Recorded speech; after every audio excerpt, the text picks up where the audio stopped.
જીવન એવું બતાવો ને બનાવો ને ભગવતી સીતા એના જીવનથી સૌંદર્યવાન લાગે બાપ. ભગવતી પાર્વતી એના જીવનથી રૂપાળા લાગે.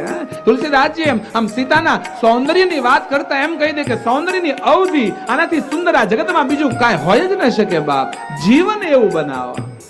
વ્યસન ફેશન અને દૂષણથી દૂર રહેજો. ને બીજું બાપ, સનાતની છે હું તમે હિન્દુના દીકરા છે, હિન્દુના ઘેર જઈને એનો ગૌરવ હોવો જોઈએ. પણ હિન્દુની એક પણ ઓળખાણ આપણા શરીર ઉપર નથી રહ્યા.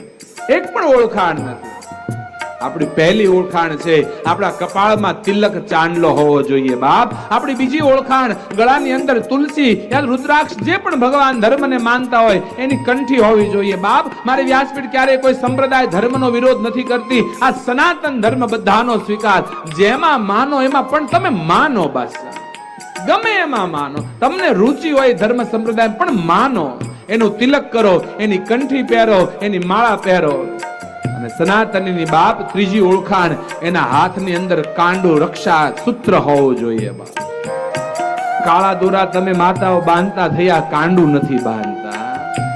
પગમાં કાળા દોરા બાંધતા થયા, ઝાંઝર નથી પહેરતા. અને સનાતની હિન્દુ તરીકે તમારી ચોથી ઓળખાણ બાપ મારા ભાઈઓ, તમારા શિખા, તમારા મસ્તક ઉપર શિખા ચોટલી હોવી જોઈએ. બહુ મહત્વ છે. આ હિન્દુની ઓળખાણ છે. પહેલાના સમયમાં એવું કહેવાતું કોઈ હિન્દુની શિખા કાપી નાખો તો હિન્દુ તરીકે નાશ થઈ ગયો એમ કહેવાતું. જ્યારથી શિખા રાખવાની બંધ થઈ ને ત્યારથી આપણો નાશ થયો. ભલે ને કોઈ મજાક કરે, મશ્કરી કરે, કરવા દો ને બાબા. ગૌરવ લેજો તમે શિખા રાખતા હો તો બાપ.